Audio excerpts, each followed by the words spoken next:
বিয়ের দিনের ভাইজির জন্য মানে কনের জন্য যেটা জল ভরা হয়েছিল সেই ভিডিওটা আজকে আপনাদের সামনে তুলে ধরছি। আশা করছি আপনারা সবাই খুব ভালো আছেন, আমিও খুব ভালো আছি। নতুন একটি ভিডিও নিয়ে আপনাদের সামনে উপস্থিত হয়ে গেলাম আমি, সুস্মিতা রয় ভাওয়াল। আশা করছি আপনাদের ভিডিওটা দেখে খুবই ভালো লাগবে। কাল দেখিয়েছিলাম অধিবাস রাতে কিভাবে জল ভরা হয়েছিল, আর আজ দেখাচ্ছি হলো যেটা বিয়ের দিনের সকালবেলা কিভাবে জল ভরা হয়েছিল। তো মা কালীর মন্দিরে চলে গেছিলাম। সেখানে গিয়ে আমরা মা কালীর মন্দিরে নমস্কার দিয়ে মাকে প্রণাম জানিয়ে তারপর জল ভরতে, এখানেই জল ভরতে হয়, মানে মার মন্দিরে জল ভরতে হয়।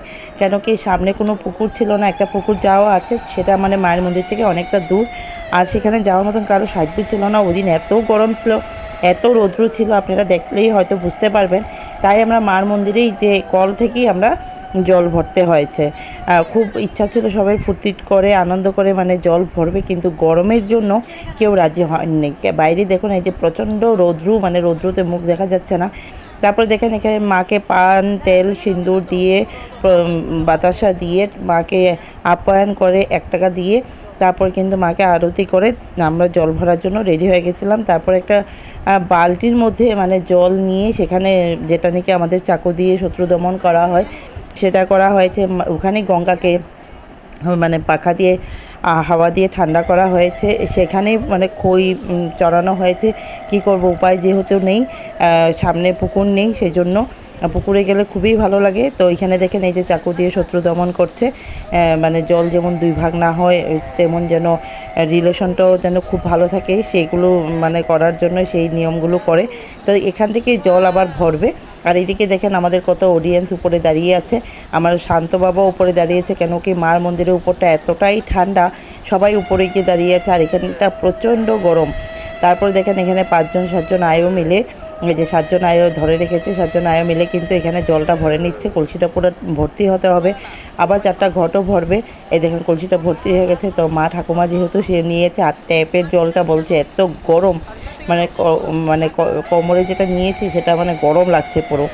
তো এইদিকে দেখেন বালতিতে যেহেতু মানে চাকু দিয়ে কাটা হয়েছে সেই জন্য জলটাকে, সেই জন্য সেখান থেকে জল নিয়েছে। জল নিয়ে সবার জল ভরা হয়ে গেছে। এখন সবাই এখান থেকে মানে বেরিয়ে যাবে। আর রৌদ্রুর জন্য কেউ মানে দেরি করছে না, ধমাধম ধমাধম সেই কাজগুলো করে কতক্ষণে বেরিয়ে যাবে। তো আমিও ঘর থেকে মানে রেডি হয়ে মন্দির থেকে, যেহেতু সামনে, আমি আর বিয়েবাড়ি যাইনি, এখান থেকে এসেছি, তাই বৃদ্ধি টিদ্ধির ভিডিওগুলো আমি নিতে পারিনি। আর এখানে দাঁড়িয়ে দেখেন সবাই মানে কিছু ফটো নিয়ে নিচ্ছিল, যেহেতু সবাই একসাথে হয়েছে, অনেকজন গিয়েছিলাম আমরা। তো মা কলসিটা নিয়েছিল, তারপর বলছে কলসিটা অনেক ভারী। মার যেহেতু কোমরে একটু ব্যথা আছে, অনেক দিন আগে ব্যথা পেয়েছিল, তাই কলসিটা নিয়ে বেশি দূর যেতে পারবে না, নিয়মের জন্য একটু বেরিয়েছে। তারপর এই যে আমাকে রাঙ্গা দিকে দিয়েছে, তো রাঙ্গা দিয়েও কলসি অল্প নিয়ে তারপর রেখে দিয়েছে। চারিদিকে দেখেন শান্ত বাবাকে নিয়ে মা দাঁড়িয়ে গেছে মন্দিরে, একটা ফটো তুলছে। আর আজকে দিদনের সঙ্গে আপ্পা দেবে না। তারপর দেখেন আমরা তো দেখেছিলেন হয়তো ভিডিওতে দেখেছিলাম, টমটমে করে আমরা এসে পড়েছি। কেন কি শান্ত বাবার রৌদ্রটা, প্রচুর রৌদ্র শান্ত বাবার গায়ে লাগবে বলে আমরা মানে টমটম করে এসে পড়েছিলাম। আর এই চান্সে যারা সুযোগ পেয়েছে উঠে গেছে। আমার শান্ত বাবাও, সৃষ্ট বাবাও উঠে গেছিলো, সে নেমে গেছে আধা রাস্তায়। তারপরে গিয়ে ওয়েট করছি, আসছে না, কিন্তু ছায়া ছিল ওইখানে, সেই জন্য একটু দাঁড়িয়ে ওয়েট করছিলাম। কেন কি কনের মা আসছিল না, কনের মা মানে আমার বৌদি, আরেকজন বৌদি কাজ করেছিল।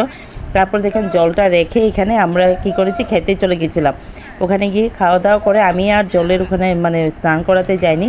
এখানে অন্য দিদিরা, মা, তারপরে বৌদিরা মিলে স্নান করিয়েছে। আমি শান্ত বাবাকে নিয়ে ঘরে চলে আসছিলাম। তো আশা করছি আপনাদের ভিডিওটা ভালো লাগছে। ভালো লাগলে লাইক কমেন্ট শেয়ার করে অন্যকে দেখার সুযোগ করে দেবেন। আরও বিয়ের ভিডিওগুলো, সব ভিডিওগুলো আপনাদেরকে আস্তে আস্তে দেখাবো। দেখেন প্রচণ্ড রৌদ্র, প্রচণ্ড গরম, সবাই মানে অস্থির হয়ে যাচ্ছিলো ওই দিন।